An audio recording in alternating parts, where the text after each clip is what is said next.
Uh, Good morning, everyone. I mean, good afternoon, everyone. My God, for all of you over in Vegas, in the West Coast, right? Yeah. Today, our Closing the Gap program, which is our HIV and AIDS education program at Healthy Mothers, Healthy Babies Coalition of Broward County, is so excited to present a wonderful comedian out in Vegas who is using his platform to educate the community, and I guess nationally now, right, about being HIV positive. So, Yep. Andy, I hand it over to you. Thank you, Linda. I'm honored by the introduction. Hey everybody. My name is Andy Fez. I pride myself in being the first ever openly HIV positive born stand-up comedian. As I mentioned, I was born with it, so I'm trying to find a way to use my platform to create like open communication about HIV, empowering people about HIV and AIDS, sharing information about how to prevent it, things like that. So, Andy, why don't you? Because being born HIV positive, why don't you tell us what it was like growing up? You know, your backstory about your mother, everything. Let's start from there for this segment. Okay. Born with it. My mom, I got it from my mom, who got it from a partner. That wasn't my dad. The partner didn't tell my mom that he had, HIV.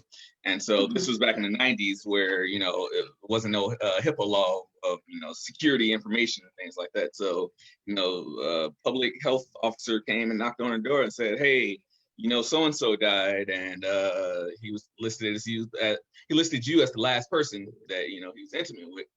And so, she kind of knew, but she was in denial with it. So when I was born, I got really sick because they didn't really know until I was about 2, until I got really sick. And they, did all these tests to try to figure out. And then my doctor was like, well, let's try to get him an HIV test. And so my mom was still kind of like, well, he don't need it. Why would he need an HIV test? And then it came out positive. And sure enough, that's when my grandma knew that she was HIV positive, and the cat was out of the bag. So how did your family react with that? With your mom being HIV positive and with you being HIV positive? My mom was very, very secretive with it. So because it was the 90s, so it wasn't a lot of information, and there was a bunch of stigma surrounding it. So she didn't really want to tell a bunch of people about it until like she got really, really sick. And then that's when, she was starting to share with people, hey, I'm sick. Then more information came out about her T cells being super low. And then, that's when we knew that she had AIDS. So did she get treated for it? And how long was it from the time when she found out that she was HIV positive? Mm-hmm. That she got really sick. For sure. Yeah, she got treated for it, but she just flat out refused before she got really sick. Her mindset was, me and my baby don't feel sick, so we don't need to take our medicine. So she didn't take hers. She didn't give me mine. And my nurse, I remember at the time, not I remember, but my grandma told me that she was kind of upset with my mom because my mom was lying to her, telling her that she was giving me my medicine when we found out that she was hiding my medicine in closets and stuff like that. Because, it's hard to really blame her because, she was educated about it, right? Yeah, exactly. So, wow. And that affected you in a horrible way because she didn't give you medicine. Yeah. So fortunately for me, my HIV just remained HIV, but hers developed into AIDS. So she couldn't really, make a what would we say, 180, because she just didn't take her meds for so long. So I know there's a lot of people that are having questions. What is the difference between HIV and what is the difference between AIDS? HIV is basically immune system. Attacks the cells that keep your immune system healthy. When you don't get treated for HIV for a long time, then it can lead up to AIDS, which is a different stage of HIV. Okay, and when it gets to the AIDS stage, do you know if you have to take a different route of medication, or is it like, is there I don't want to say like expiration date, but like, you know what I mean? Yeah, it opens your body up to more viruses, more diseases, like leads to cancer, things like that. So I guess, I'm not sure medically speaking, but I'm assuming that, you know, more medication is a little bit more rigid than HIV for AIDS. Okay, so before we get into your backstory, I mean, we are all intrigued and captivated at how you grew up, you know, being HIV positive, how that's impacted your friendships or your relationships with your families and all stuff. School, you know, because I'm pretty sure you had to notify school. Now, with the pandemic that is currently, unfortunately, in full effect, how has that affected you? And how do you think that would have affected your mom, because she had AIDS? But I tell people all the time, don't invite me to nothing. I'm going to work, and I might go to my in-laws house. Because, you know, I'm just trying to stay away from people. I don't know enough information about how COVID-19 affects HIV, and I'm not trying to be one of those people that be test dummy on it. So I tell people all the time, one more virus than me, y'all calling me LimeWire. I don't need anything else. I don't want this HIV as it is. So I don't need another virus. No, thank you. And then how do you think your mom would have handled it if she was still alive? That's a good question. I think my mom, I'm a little bit more of an introvert. My mom was the life of the party. So I think she would be upset that she couldn't see friends and she couldn't go hang out with people and things like that. So has that stopped with the pandemic? Because I know that you don't want to go out because you don't want to compromise your immune system. You get your medication delivered to you, or do you actually go out and get your medication? Yeah, it's like a reverse drug deal, because they're coming to me.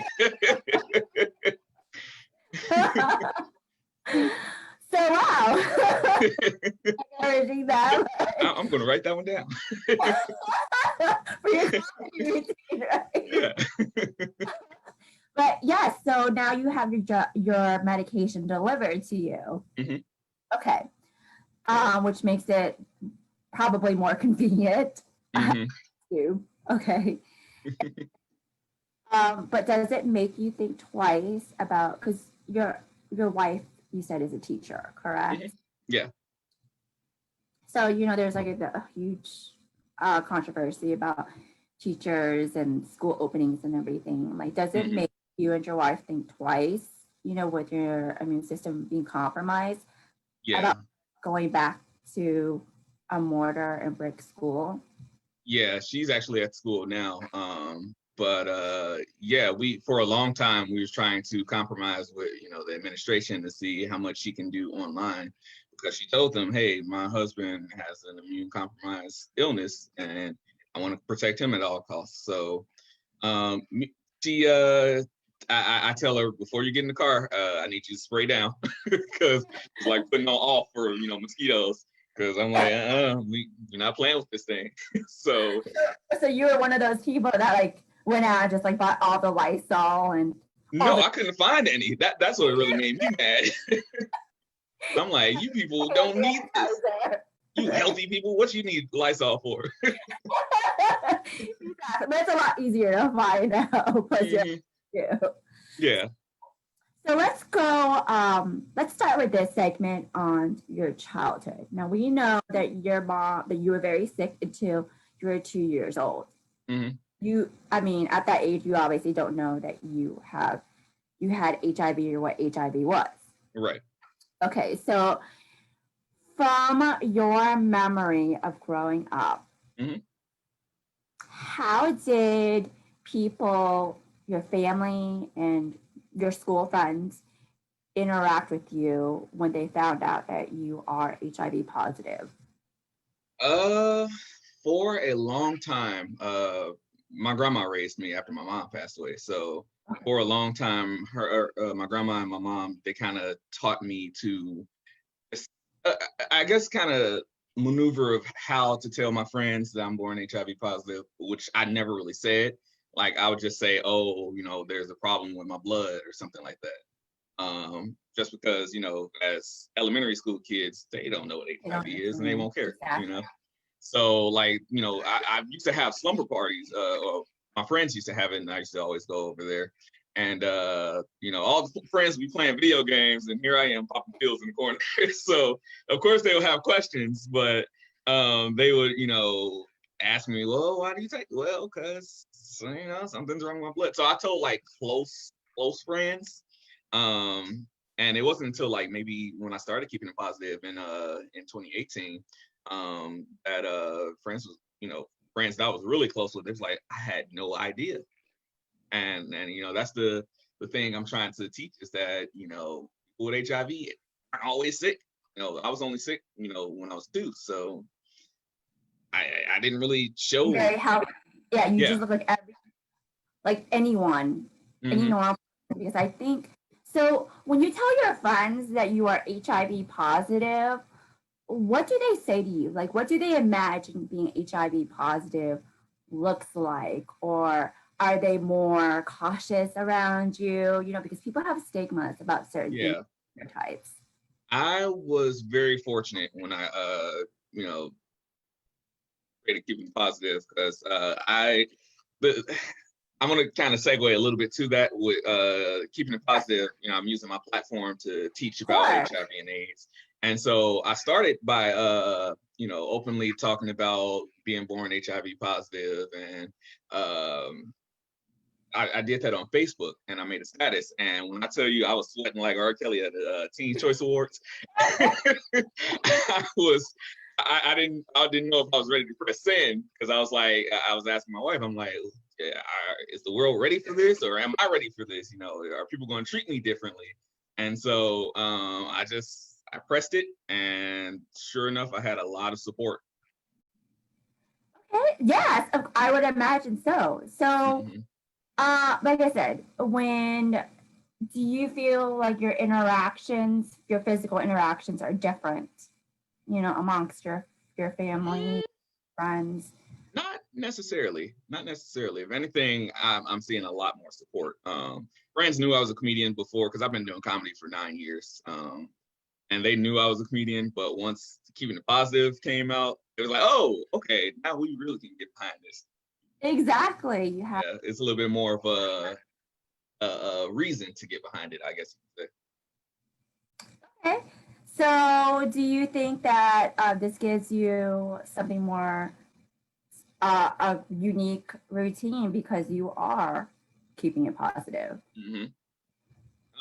Yeah. Like the jokes and everything, your routines, do you tie that all in with being HIV positive? Yeah. And that's the biggest thing that I try to do. Like, I still do like non-HIV, or I like to say non-keeping it positive material, because I don't want people to think, oh, he just talks about HIV, he's joking about HIV, he's making fun of it. No, I'm talking about my life with it, how I grew up with it, how I lost my mom to it, how people react to me losing my mom to it. So I'm always trying to make sure that that message is getting pushed through, because as soon as people hear HIV on the comedy stage, they tune out. So I'm always trying to push that message. Really? And how has that been, like, by pushing the keeping it positive message? It's hit or miss sometimes. In the beginning, it was really hard, because I was just kind of getting the feel of how I'm telling my jokes. and people just did not want to listen. Like they didn't think that I should be on stage talking about HIV. And so I kind of, with every performance, I've always tried to learn from how I can communicate it better, I guess. So how do you overcome that? Like, how do you communicate it better? Listen to audience. You gotta, know what's funny to them, and because I'm thinking too, like sometimes you just got those closed-minded audience members that just like, well, I don't want to hear it, can't listen to them. But if I'm always listening to the loudest laugh, and if I know that that person is laughing hard, that's the one. That's who you focus on, right? Yeah. So do you think that, I mean, I'm pretty sure you get feedback from your audience too. What have they said to you about you using your platform? I've had a lot of people actually tell me thank you because my mom or my brother has it, or or I have it. And so a lot of people have been really seeing it and really showing a lot of gratitude about it. I'm just sharing my story and trying to make sure that people know that it's okay to talk about it. That's my biggest thing. When my mom passed away, it was always taught to me that she was afraid to talk about having HIV, and I'm like, why is it? I just had a conversation on Instagram. What was it, 2 days ago? And it was like, why can we talk about cancer or COVID or diabetes, but not HIV? Like, it always baffled me. Exactly. That's what I want to know is how do people respond to you by saying, when you tell them that people just don't want to talk about it? Mm-hmm. It's because we all know it exists. Yeah. And we're always encouraged to get tested for it. Mm-hmm. I mean, is it because they feel like the costs are too high, they're too proud? Like, what is it? I think it's the comfortability of it, I guess, because it's well, I don't want to say it is, but people tie it into sex, which is not always the case with HIV, because I tell people I was born with it. I'm like a BET movie. Like I started with the BS and tell you how it happened. So so it's the 30-year-old stigmas that people are just holding on to.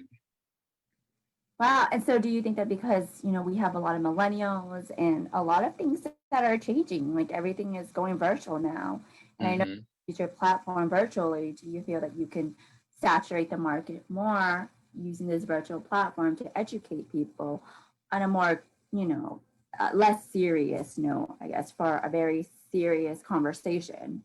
Yeah. I think the pandemic actually helped me a lot. And what?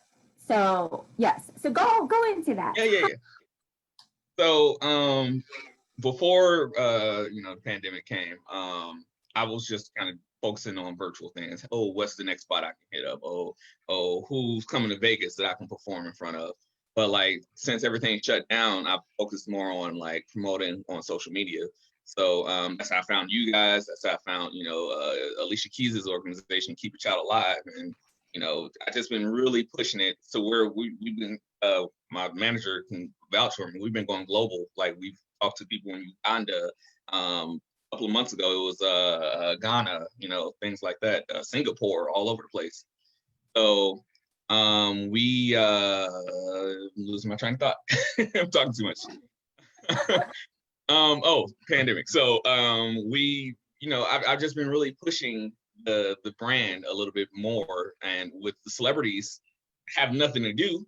I'm like every time I get on the Instagram live, I'm like, hey, can I make you laugh real quick? So it's just really been trying to put my face out there a little bit better. Yes, and it's work. That's how we connected, and I appreciate that because we do need to educate people about HIV and AIDS. So going back to your childhood, why don't you tell us a little bit more about that? So in the schools, when you went to school, you had to obviously inform your teachers right? That My grandma did. your grandma did. And Because she knew not to let me do it. I would have been like, I can't do PE because my HIV acting up. okay, so your grandmother had Hmm. to inform the school that you're HIV positive. Hmm. So that did they handle you differently? Did you feel like you were being treated differently by the staff or the teachers? What school did you? Listen, I went to the Oakdale Christian Academy in Chicago. Shout out to them. And they didn't treat me. I mean, if they treated me any differently, I would pass math. So so yeah, they just treated me like any other kid. Like I did PE the same. If I cut myself up, they would be like, oh, go in the we didn't have a nurse's office, so they'd be like, go in the office, get Band-Aid up, and come on back. So it wasn't anything different with them. And I mean, and from elementary school to middle school and high school, were you treated any differently? Because you had to obviously tell people as you were going. Not really, because it all goes back to me kind of being taught to keep it a secret. So especially middle school, I hated the middle school that I went to. I won't give them a shout out at all. Shout out to Vanderpool. So yeah, like middle school and elementary school, I've only told a few selected people because obviously you get older and you mature a little bit better, so you know more. So I didn't really think that it was necessary to tell them, and then kids tease then. Back then I didn't know how to roast, so I would have been like the butt of everybody's joke. So it was just like the typical middle school insecurity thing. How do you think that they would have treated you if you did tell them? My high school had the people that kind of clicked together. So there would be people that would love to talk about people and things like that. So I don't know if it would have worked well for me to tell people. So I was just like, just keep it to myself.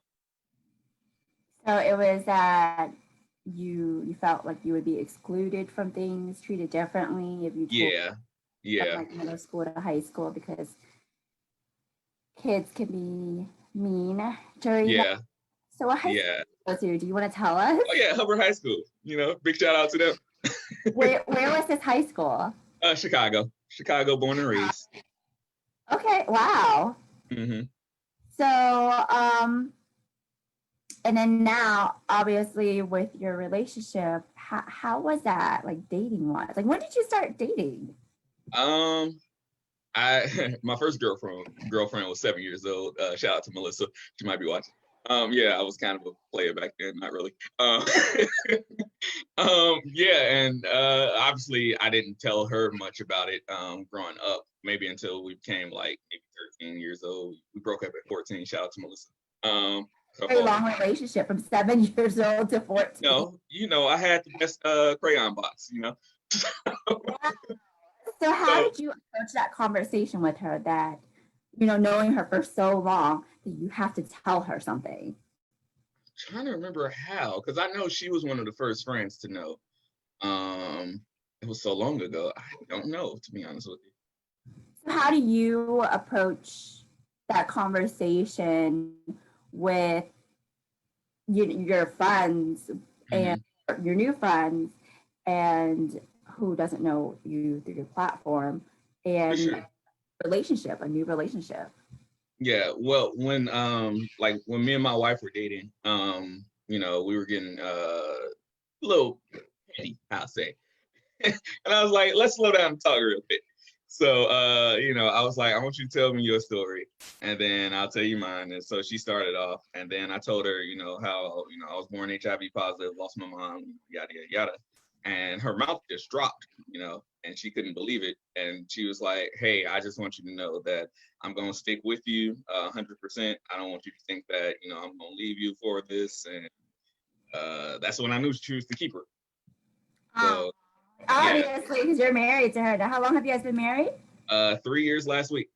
Wow, congratulations. Thank you. So, and then what about your friends? Like when you meet new friends now who don't know you through your platforms? Um, well, it's been kind of hard to meet new friends, unless it's Yes, like now virtually. it is. It's Yeah, definitely yeah. hard. I guess I would tell them because they'll be like, "Oh, what do you do?" And I'll say, "Oh, I work for the news and I'm a comedian." And they'll be like, "Oh, you're a comedian? You got any shows?" I'll be like, "Yeah, check out this or whatever." And then they'll see, on social media that I'm a HIV comedian because I'm heavy promoting that. Yes. And then as far as treatment goes, do you obviously you don't have to get tested all the time because you're positive, For sure. but what is your are you handling your treatment? Because I understand that in the community, a lot of people are afraid to go get tested. I Hmm. don't know if it's because of the lack of resources, the lack of education, or it's just, or maybe they fear the cost of it. Like, Hmm. you overcome all that? What would you have to say to people in your community, in my community, nationally, Yeah, or yeah. internationally? I would say especially if you're intimate with someone, you know, it never hurts to know, your status. I've seen something on Instagram where it was like everybody has a status, know yours, because you could either be positive or negative, but it's best to know, which one, you know. So if the person who is so afraid to go and get tested, Hmm. I know that your mom's health declined Hmm. um, very fast, right? Because she did not want to take her medicine. Yeah. Can you give us a time frame of from the time that she found out to when she refused to take her medicine? Well, I was 5 when she passed away, and I want to say maybe because maybe I was in preschool at the time. So I want to say maybe when I was 3, that's when she kind of started to get sick.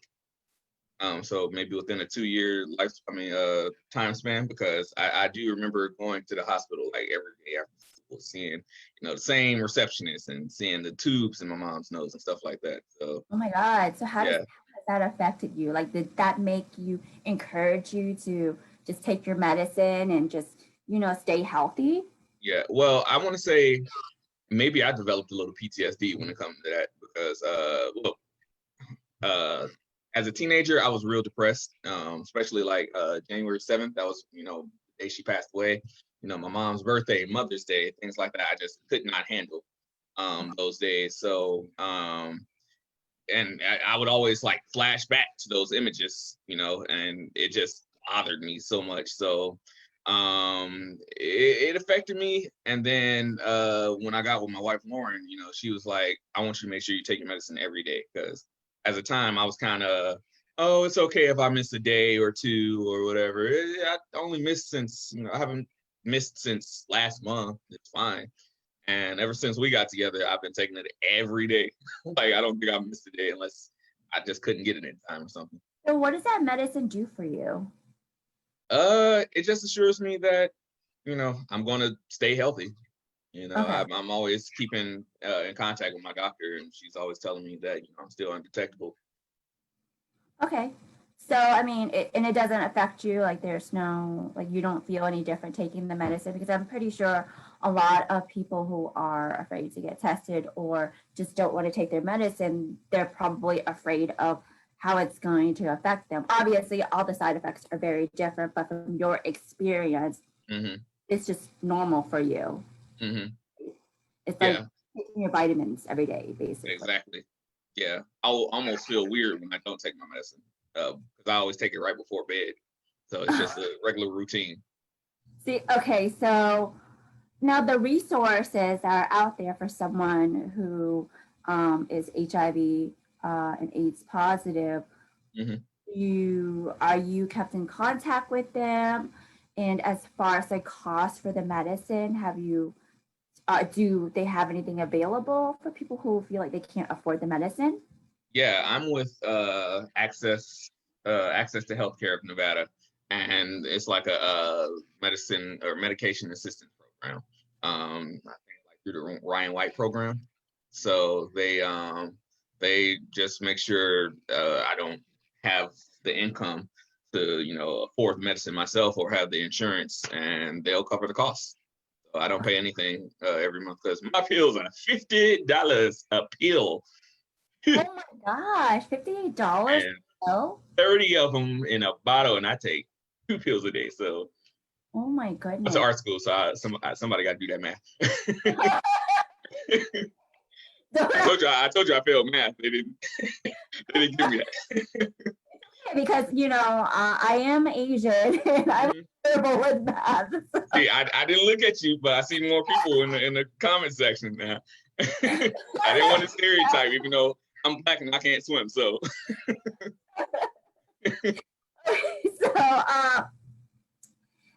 so what do you have to say to, you know, in our communities going to get tested, about it, encouraging them to get tested, the resources that are out there, and, you know, if they don't have the income for it, like, what would you say? Contact as many people as you can. When I started keeping it positive, I finally, after listening to my grandma tell me so many times, she was like, you know, you need to see if there's a support group. And I went on Facebook because I like things free 99. So I went on Facebook and I looked up a bunch of support groups, and they are a wealth of knowledge. So even if you can't afford, you know, going to a doctor or, you know, seeing a social worker, you know, see what other people that's living with the same thing have, you know, what are they saying? Exactly. Okay, and do you feel like there's a lot of people with pride that just don't want to get tested? Yeah. And to that, I mean, it's like gambling with your own health, you know. And I'm always saying, you know, I don't want to, you know, health is the if you don't have health, you can't really do much, you know. So yeah. And I'm pretty sure because of the pandemic, a lot of people are even more scared to go out and get tested, right? But it's important that they do get tested, and they can be treated, you know, they can have the right course of treatment. Yeah. Right. So, I mean, you saw how it was for your mom. So I would think that they would not want their children or their family to see them hooked up with all these tubes and everything like you did. Yeah. So, do you have a sibling? Yeah. My father, they say Papa was a Rolling Stone. So I was the oldest. I was my mom's only child, but my dad had other children. And my brother Teray is 12, and I'm 27. And then, oddly enough, was another story. I got another sibling named Brandon, which is my, you know, actual name. So it's Brandon Teray. Go figure. Like, Teray's gonna get jealous that he's not a Brandon. So is there anything else that you want to say? Because you say this is your platform. Anything else that you want to say before we end our session on Facebook Live? For sure. I should have had it on, but I am wearing one of my Indie Feds Keeping It Positive t-shirts. This one is being HIV is not a negative thing. And so I am selling shirts, and it's on Andy Fed's Comedy. It's not even going to me. It's proceeds are going to Junior Council mentorship program at Lurie's Children's Hospital, Chicago. That is a mouthful. And also Alicia Keys' organization, Keep a Child Alive. They're helping families affected by HIV, making sure that they can afford medication without, you know, wondering if they can pay for it. Yes, and we do need resources like that. And obviously a partnership together with Healthy Mothers, Healthy Babies, so that we can educate our community also about our Closing the Gap program. So thank you, Andy. No problem. Thank you. Amazing. I mean, our next segment, I would like to dig a little deeper into your adolescence, how it was like as an adult, and how you came into being this comedian. Wonderful comedian. And hopefully, Listen, my job only have me working 4 days a week, so I'm available a lot. Exactly. So thank you. Let me see if I can, and thank you for everyone who logged on to view Anti-Feds. We will continue doing another segment with Auntie next Friday, right, Auntie? Mm-hmm. And that way, if we do have any questions to follow up, Andrew will be more than happy to answer it for you. So do check on our social media accounts, our Facebook, Instagram, and Twitter, and also on Andy's social media accounts. And I will keep Anti-Feds comedy. Exactly. His comedy routines. So everyone on Facebook. Hey guys, if you like this video, don't forget to like, subscribe, and share. Also, check out antifedscomedy.com where you guys can learn more about the Keeping It Positive movement, and you can purchase a Keeping It Positive t-shirt or a Keep a Child Alive t-shirt.